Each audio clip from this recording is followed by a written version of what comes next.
कि क्या जरूरत थी एक मासूम बच्ची पर इस तरह दमन करने की। क्या जरूरत थी उन छात्रों पर आंसू गैस चलवाने की, उन पर लाठियां बरसाने की, उन पर वाटर कैनन्स चलवाने की। क्या जरूरत थी उन नौजवान लड़कियों को जलील करते हुए उनके कपड़े फाड़ने की, उनको बेरहमी से गंदी तरह पिटवाने की। देश के युवाओं पर पैलेट गन्स और AK-47 चलवाने की क्या आवश्यकता थी। एक ऐसे व्यक्ति को इस पद पर आसीन किया जिसने एक गर्भवती महिला के बलात्कारियों की रिहाई पर अपनी सहमति व्यक्त की, खुशी जताई। देश की करोड़ों लड़कियों को प्रधानमंत्री जी ने इससे क्या संदेश दिया।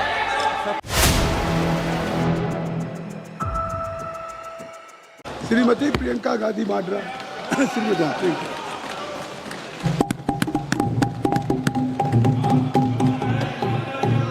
धन्यवाद अध्यक्ष महोदय जी, आपने मुझे इस विषय पर बोलने का मौका दिया।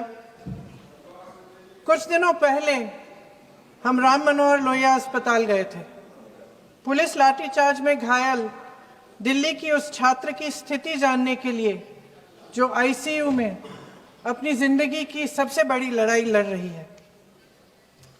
हमसे कुछ ही समय पहले आदरणीय स्वास्थ्य मंत्री जी श्री JP नड्डा वहां गए थे और उनसे कुछ समय पहले अन्य नेता भी गए। जब तक हम वहां पहुंचे, उस लड़की की मां नेताओं के आने जाने से गुस्से में थी। सुन लीजिए, सुनिए, किसी की पीड़ा का मजाक नहीं उड़ाते। किसी कोई भी हो, किसी की पीड़ा का मजाक नहीं उड़ाते। आप संसद में बैठे हैं, निशिकांत जी आप बना रहे हो। जब तक हम वहां पहुंचे, उस लड़की की मां नेताओं के आने जाने से गुस्से में थी। किस लिए आए हो? उसने ICU के दरवाजे के बाहर खड़े होकर हमें पूछा। हमारे सामने कांपते हुए हाथ जोड़े कहने लगी कि धन्यवाद आप आए हैं, ठीक है, मगर मुझे किसी से नहीं मिलना, मुझे किसी से बात नहीं करनी। महोदय, उस मां की पीड़ा से उसका पूरा शरीर कांप रहा था, लेकिन उसने दृढ़ आवाज में कहा, सुबह से बड़े बड़े लोग यहां आ रहे हैं, एक के बाद एक वीडियो बना रहे हैं। वह भी आए जिन्होंने मेरी बेटी का ये हाल किया है। किस लिए? उसने हमसे पूछा। किस लिए? मेरी बेटी की बलि तो चढ़ गई है, लेकिन उसे कुछ भी हो जाए तो मैं उसके लिए अपने आप लड़ूंगी। मुझे किसी की मदद नहीं चाहिए, मैं अकेले लड़ लूंगी।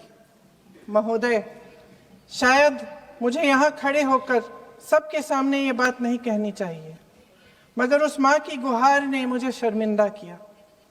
उसके दिल के टूटने की वो आवाज जो अस्पताल की दीवारों से में गूंज रही थी, मेरे मन में अभी भी गूंज रही है। इसलिए उस माँ की इजाजत लिए बिना मैं आपके द्वारा आदरणीय प्रधानमंत्री महोदय जी और आदरणीय गृह मंत्री महोदय जी से पूछना चाहती हूँ कि क्या जरूरत थी एक मासूम बच्ची पर इस तरह दमन करने की। क्या जरूरत थी उन छात्रों पर आंसू गैस चलवाने की, उन पर लाठियां बरसाने की, उन पर वाटर कैनन्स चलवाने की। क्या जरूरत थी उन नौजवान लड़कियों को जलील करते हुए उनके कपड़े फाड़ने की, उनको बेरहमी से गंदी तरह पिटवाने की। देश के युवाओं पर पैलेट गन्स और AK-47 चलवाने की क्या आवश्यकता थी। क्या वे आतंकवादी थे? क्या आतंकवादी हैं? टेररिस्ट हैं? हाँ, कांग्रेस बोल रही है। हाँ, कांग्रेस बोल रही है। जवाब दीजिए, जवाब दीजिए। कांग्रेस बोल रही है, जवाब मांग रही है, जवाब दीजिए।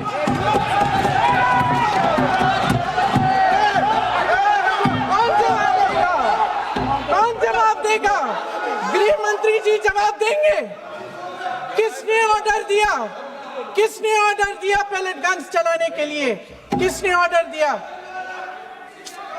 आपके माध्यम से मैं पूछती हूं अध्यक्ष महोदय, किसने ऑर्डर दिया? प्रधानमंत्री जी ने दिया? गृह मंत्री जी ने दिया? जवाब देंगे?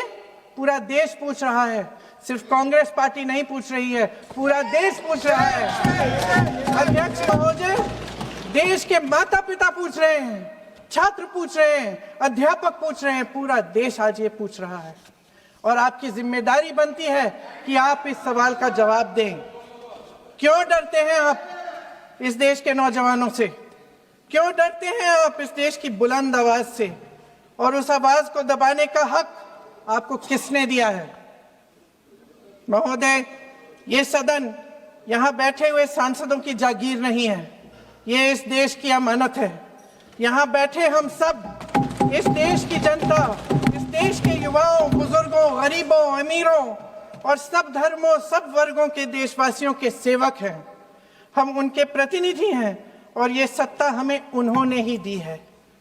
इस देश का संविधान हमारी सर आंखों पे, इस देश का लोकतंत्र सर्वोपरि है, इसे ध्वस्त करना पाप है। यह करोड़ों जनता हमसे सिर्फ एक चीज मांगती है, जवाबदेही। इंग्लिश में इसे अकाउंटेबिलिटी कहते हैं। हमें सत्ता देकर, हमें यहां तक लाकर सिर्फ उसकी ये गुहार है कि जो हम करें उसकी भलाई के लिए करें, और अगर उनके साथ अन्याय हो तो हम उनके प्रति जवाबदेह बने और उन्हें न्याय दिलवाएं।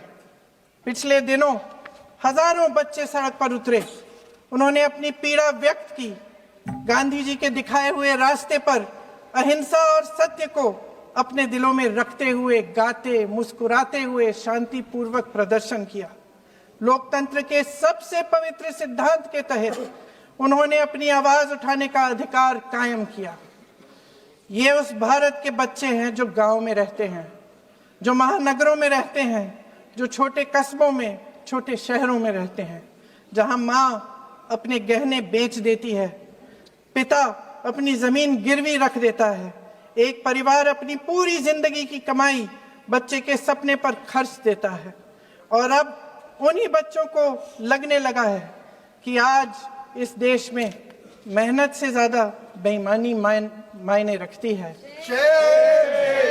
मेरिट से ज्यादा पैसा मायने रखता है। तब सिर्फ एक छात्र नहीं हारता, उम्मीद हारती है। इन परेशान बच्चों ने अपनी उम्मीदें आपसे साझा की। उनकी मांगे क्या थी?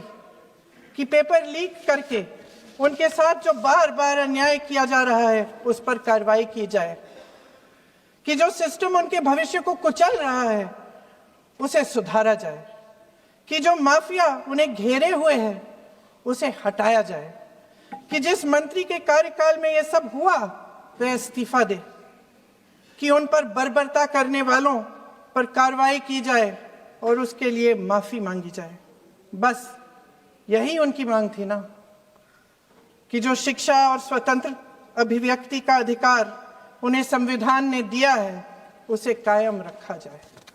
महोदय, हमारे एजुकेशन सिस्टम में कुछ समय से बहुत खामियां भर चुकी हैं।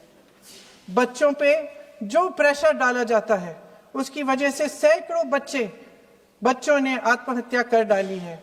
उससे भी ज्यादा बच्चे डिप्रेशन में डूब रहे हैं।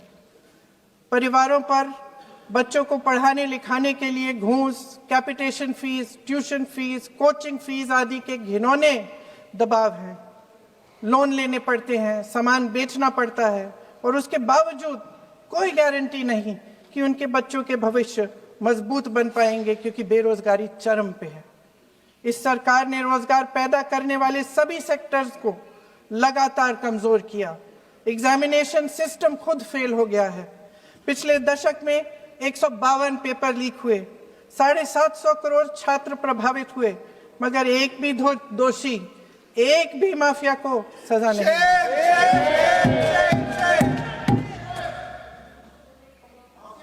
हमारे एजुकेशन में आरएसएस के प्रचारकों को भर भर कर उसे खोखला बना दिया है।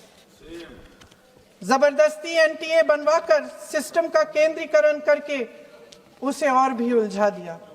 देश के कुल बजट में, हाँ जी, जबरदस्ती आपने अभी अभी सुना तमिलनाडु के हमारे साथी क्या कह रहे थे। देश के कुल बजट में एजुकेशन बजट की हिस्सेदारी हर साल बढ़ाने की बजाय घटती जा रही है। 1.4 लाख करोड़ रुपया का पूरा बजट एजुकेशन बजट है और 1.32 लाख करोड़ सिर्फ नीट देने वाले 22 लाख बच्चों के परिवारों से हर साल खींचा जाता है। एक और शर्मनाक आंकड़ा भी है। 1.4 लाख करोड़ रुपया हमारा पूरा एजुकेशन बजट और 16 लाख करोड़ रुपए जो मौजूदा सरकार ने बड़े उद्योगपतियों के लोन माफ किए हैं। सोचिए कि इस सरकार की प्राथमिकताएं क्या है। सच ये है अध्यक्ष महोदय कि जिस तरह अस्पताल में उस छात्रा की मां का विश्वास पूरे सिस्टम से हट गया है, उसी तरह देश के युवाओं का भरोसा इस पूरे सिस्टम से टूट चुका है। और जब इस तरह देश के भविष्य हमारे युवा निराश होकर सरकार और सिस्टम से अपना भरोसा हटा देते हैं, तो उस भरोसे को फिर से बनाने के लिए सिस्टम के अंदर से जवाब नहीं ढूंढा जा सकता, उसके दायरे से बाहर निकलना पड़ता है, नए सिरे से ठोस प्रयास करने पड़ते हैं। अफसोस की बात यह है अध्यक्ष महोदय कि इतना हो जाने के बाद भी आदरणीय प्रधानमंत्री महोदय जी और उनके साथी इस सच्चाई को समझ नहीं पा रहे हैं। वे अभी भी ये सोच रहे हैं कि पीआर, नैरेटिव चेंज और पालतू मीडिया के सहारे एक बार फिर उनकी नैया पार हो जाएगी। परसों शिक्षा मंत्री जी ने शर्मनाक परिस्थितियों में अपना इस्तीफा दिया और कल यहीं मकर द्वार पर मेरे सत्ता पक्ष के सांसदों ने जिंदाबाद के नारे चिल्लाते हुए उनका संसद में ऐसे स्वागत किया जैसे मानो कोई सुपरस्टार पहुंच गए हैं। विडंबना देखिए महोदय, जब भूतपूर्व शिक्षा मंत्री को मुकुट पहनाया जा रहा था, स्वागत हो रहा था उनका, तब महाराष्ट्र में एक परिवार पेपर लीक पीड़ित अपनी बेटी की आत्महत्या का शोक मना रहा था। आपकी सरकार ने देश के करोड़ों छात्रों को क्या संदेश दिया? आपको किस बात का गौरव है, किस बात का अभिमान है? ये कौन सा अहंकार है? जहां आंखों में शर्म होनी चाहिए वहां बेशर्मी और स्वागत के नगाड़े बजाए रह रहे हैं। एक तरफ मातम है, दुख है, यहां फूल माला डाल रहे हैं। कोई आप पर कैसे यकीन करे? प्रधानमंत्री महोदय जी ने नया शिक्षा मंत्री चुना, एक ऐसे व्यक्ति को इस पद पर आसीन किया जिसने एक गर्भवती महिला के बलात्कारियों की रिहाई पर अपनी सहमति व्यक्त की, खुशी जताई। देश की करोड़ों लड़कियों को प्रधानमंत्री जी ने क्या संदेश दिया? सर, अखबारों में है। अखबार में नहीं, मेरा आप बोलो तो विधेयक पे बोलो, ये मेरी अपेक्षा आपसे। प्लीज छोड़िए, इस विषय को छोड़िए।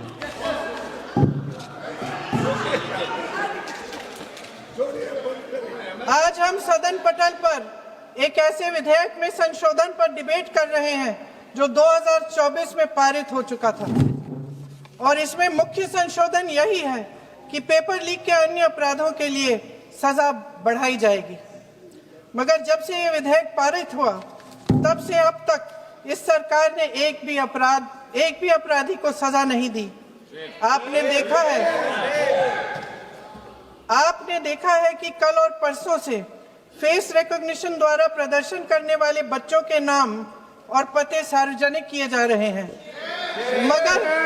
मगर यही काम पेपर लीक करने वाले अपराधियों के लिए अभी तक नहीं किया गया।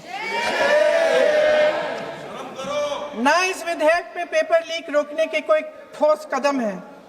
इससे देश के युवाओं का भरोसा कैसे बनेगा? अध्यक्ष महोदय, आदरणीय प्रधानमंत्री महोदय जी को आपके माध्यम से मैं कहना चाहती हूं कि शायद उन्हें अपने सलाहकार बदलने चाहिए। वे असलियत से एकदम टूट चुके हैं। नई नई कमेटियां बनाने से काम नहीं चलेगा। उनका अध्यक्ष चाहे कोई भी हो। राधा कृष्ण कमेटी भी व्यवस्था में सुधार लाने के लिए बनी थी। आज तक उसकी एक सिफारिश लागू नहीं हुई है। और इस नई कमेटी में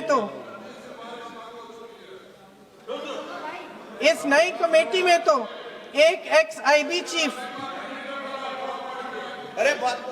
फिर चिल्लाएंगे, एक एक्स-आईबी चीफ, एक आईटी कंपनी के मालिक और एक गौमूत्र के विशेषज्ञ भी हैं।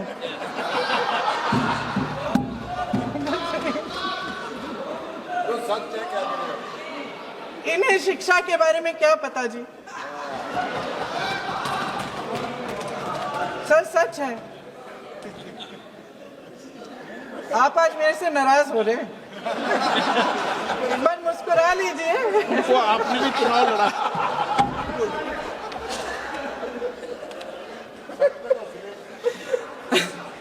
सर, फास्ट ट्रैक कोर्ट्स का रिकॉर्ड पहले से ही बहुत खराब है। वैसे भी कल की सुनवाई में सीबीआई का वकील पेश ही नहीं हुआ। संसद में विपक्ष को दोषी ठहराने से, खोखले राजनीतिक खेल खेलने से काम नहीं चलेगा। आप जेन जी का भरोसा वापस जीतना चाहते हैं तो नए नए एंगल से, अपने फोन से नए नए वीडियो बनाने से नहीं होगा।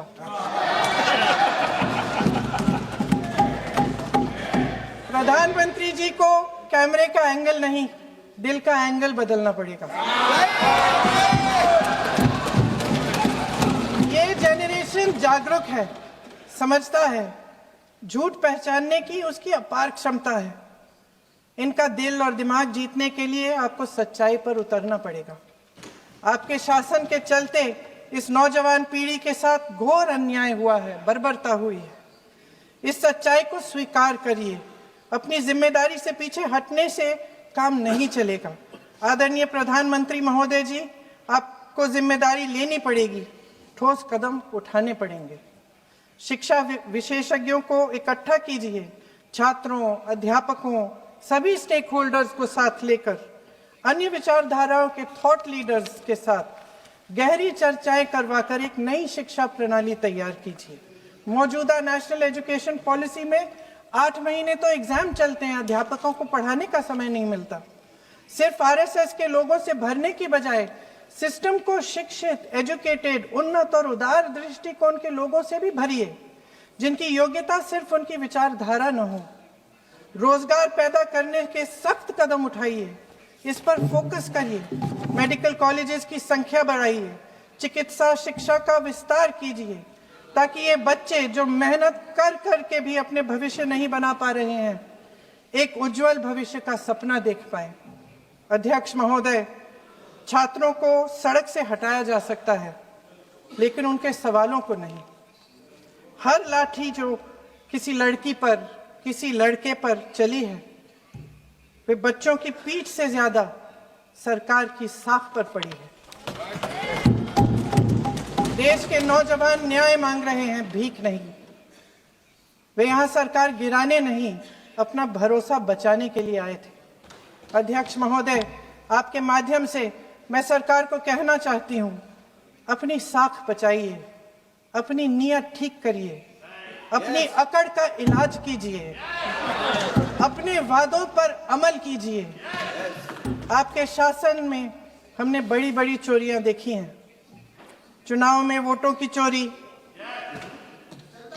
राम मंदिर में चंदा की चोरी, आपके उद्योगपति मित्रों द्वारा देश की संपत्ति की चोरी, किसानों की जमीन की चोरी, लेकिन सबसे बड़ी चोरी,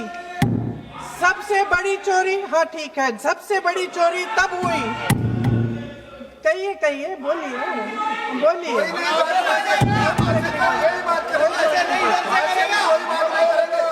सुन लीजिए, शांति से सुन लीजिए,